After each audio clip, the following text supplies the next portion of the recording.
Feudalism was a complex socio-economic system that dominated medieval Europe from approximately the 9th to the 15th centuries. It was characterized by a hierarchical structure of power and land ownership, which shaped the political, economic, and social landscape of the time. This essay explores the structure of feudal society, the roles of lords and vassals, and the manorial system that formed the foundation of feudal economics. Structure of feudal society. Feudal society was organized in a rigid hierarchical system, with the king at the top, followed by powerful nobles, lesser lords, knights, and, at the bottom, peasants and serfs. Each level of this hierarchy was bound together by a network of mutual obligations and duties, primarily revolving around the ownership and use of land. The king. At the apex of the feudal pyramid stood the king.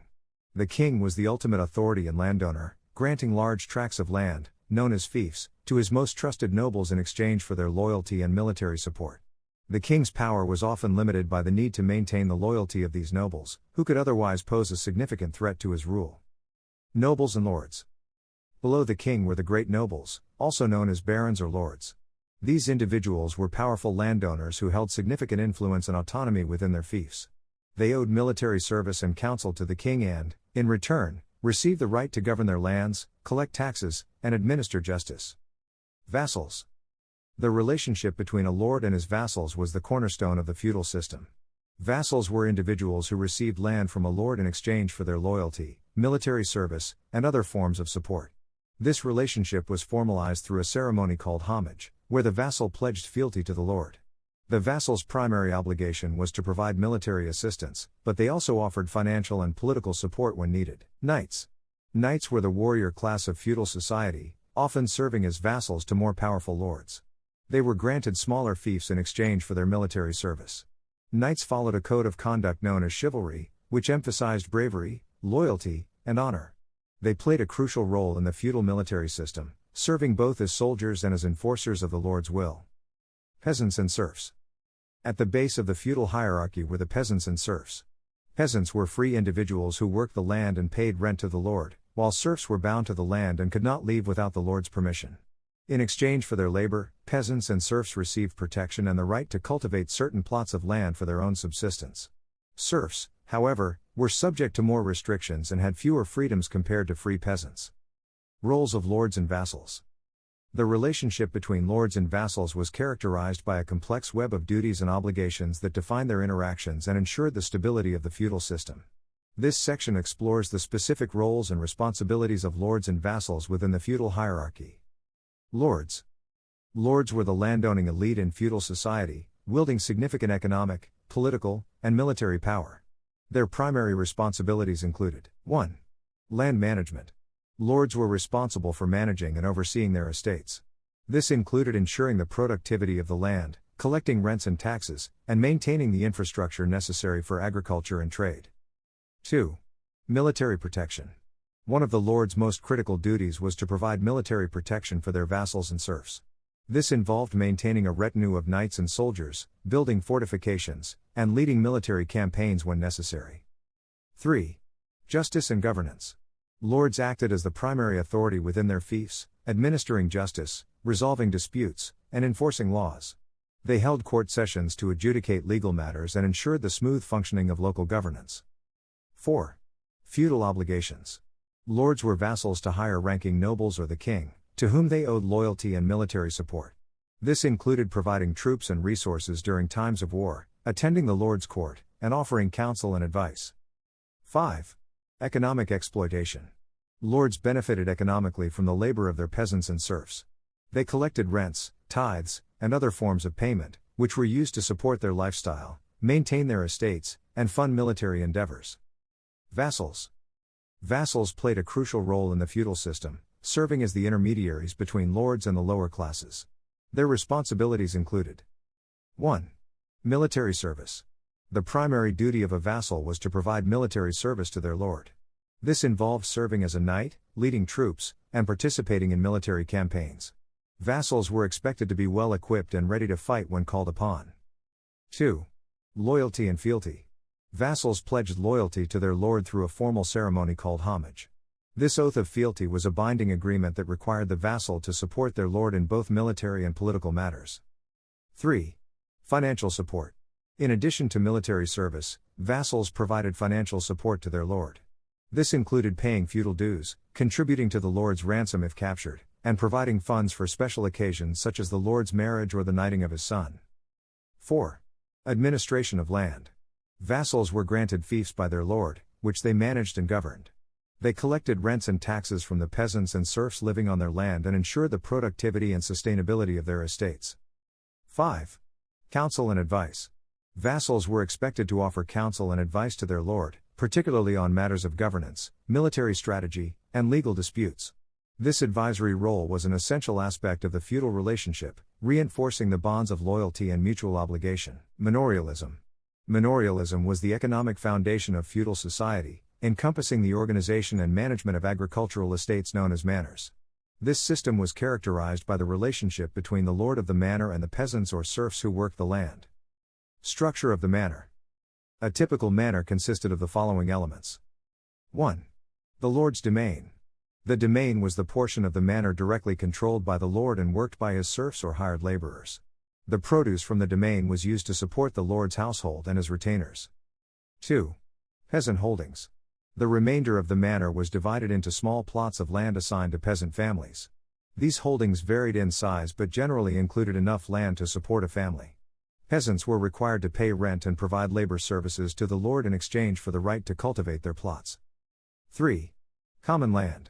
Manors also included common land used by the entire community for grazing livestock, collecting firewood, and other communal activities. Access to these resources was regulated by the lord and shared among the inhabitants of the manor. 4. Village and infrastructure. The manor typically encompassed a village where the peasants lived, along with various buildings and infrastructure such as a church, mill, blacksmith, and barns. These facilities supported the daily life and economic activities of the manor's inhabitants. Economic and social relations. The manorial system was characterized by a set of economic and social relationships that define the interactions between the lord, peasants, and serfs. 1. Rent and labor services. Peasants and serfs owed rent and labor services to the lord in exchange for the right to work the land. Rent could be paid in the form of produce, money, or labor. Labor services, known as corvée, included working on the lord's domain, repairing roads and bridges, and other tasks as required. 2. Subsistence and surplus. The primary goal of manorial agriculture was subsistence, ensuring that the community had enough food and resources to survive. Any surplus produced was used to pay rent, support the lord's household, and engage in trade. 3. Protection and obligations. In return for their labor and rent, peasants and serfs received protection from the lord. This protection included defense against external threats, resolution of disputes, and maintenance of order within the manor. 4. Social hierarchy. The manorial system reinforced a strict social hierarchy, with the lord at the top, followed by free peasants, serfs, and other laborers. This hierarchy dictated social interactions, legal rights, and economic obligations. Agricultural practices. The agricultural practices of the manorial system were based on traditional methods that emphasized sustainability and productivity. Key aspects included: 1. Three-field system. The three-field system was a common agricultural practice in which the arable land of the manor was divided into 3 parts. One part was planted with winter crops such as wheat or rye, the second part with spring crops such as barley or oats, and the third part was left fallow to recover its fertility. This rotation system helped maintain soil health and increase yields. 2. Open field system. The open field system involved dividing the arable land into long, narrow strips cultivated by individual peasant families. These strips were not enclosed by fences, allowing for communal cooperation in plowing, planting, and harvesting. This system facilitated efficient land use and collective labor. 3. Animal husbandry. Livestock played a crucial role in manorial agriculture, providing manure for fertilizing fields, draft power for plowing, and food products such as meat, milk, and wool. Common animals included cattle, sheep, pigs, and horses. The management of livestock was often a communal activity, with shared grazing areas and coordinated breeding practices. Roles within the manor. The manorial system relied on the roles and responsibilities of various members of the community to function effectively. These roles ensured the smooth operation of agricultural activities and the fulfillment of social and economic obligations. The lord of the manor. The lord was the primary authority within the manor, overseeing all aspects of its management. Responsibilities included: 1. Economic management. The lord was responsible for ensuring the productivity of the manor. This involved making decisions about crop rotation, livestock management, and the allocation of resources. The lord also collected rents and dues from peasants and serfs, which formed the basis of his wealth. 2. Judicial authority. The lord acted as the judge in disputes and legal matters within the manor. This included resolving conflicts between peasants, punishing crimes, and enforcing local customs and laws. The manor court, presided over by the lord or his steward, was the primary venue for these judicial activities. 3. Military obligations. In times of conflict, the lord was responsible for providing military support to his superior, whether a higher-ranking noble or the king. This often involved leading his knights and retainers into battle and maintaining a state of readiness within the manor. 4. Administrative duties. The lord managed the administrative functions of the manor, including record-keeping, the collection of rents, and the organization of labor services. This role was often delegated to a steward or bailiff, who acted on the lord's behalf. The steward or bailiff.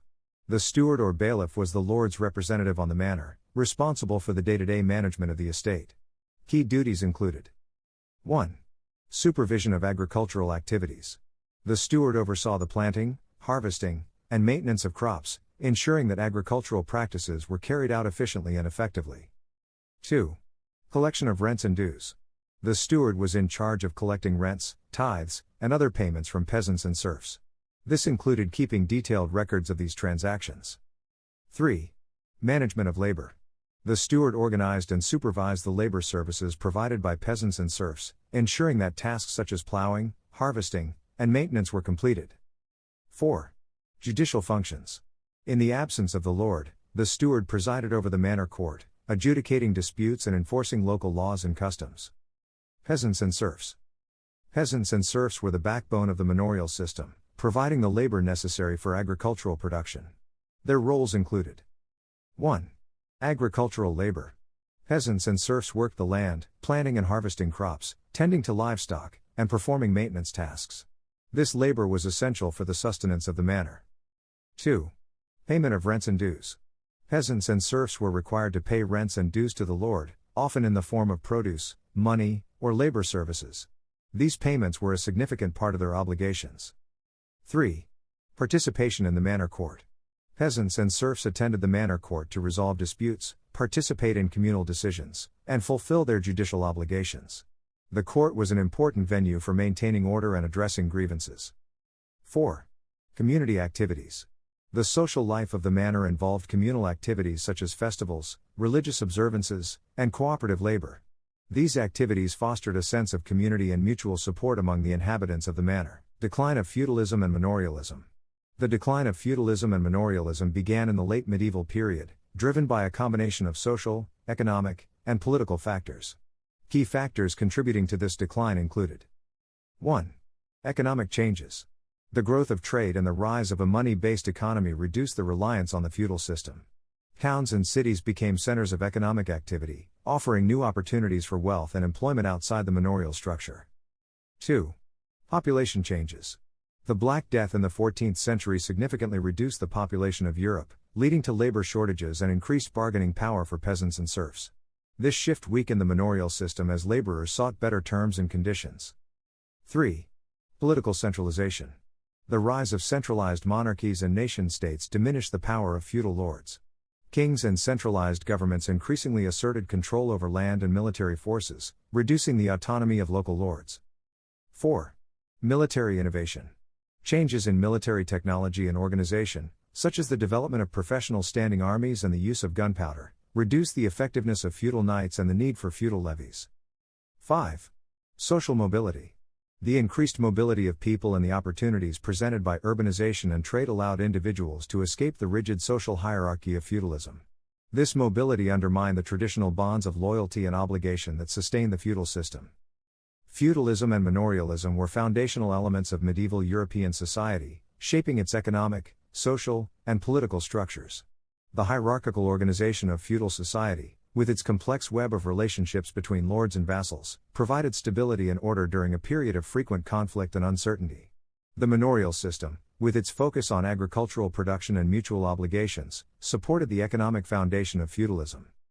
However, The forces of economic change, population dynamics, political centralization, and social mobility gradually eroded the foundations of feudalism and manorialism. By the end of the medieval period, these systems had largely given way to new forms of social organization and economic activity, paving the way for the development of the modern world. Despite its decline, the legacy of feudalism and manorialism can still be seen in the cultural, legal, and social traditions of modern Europe.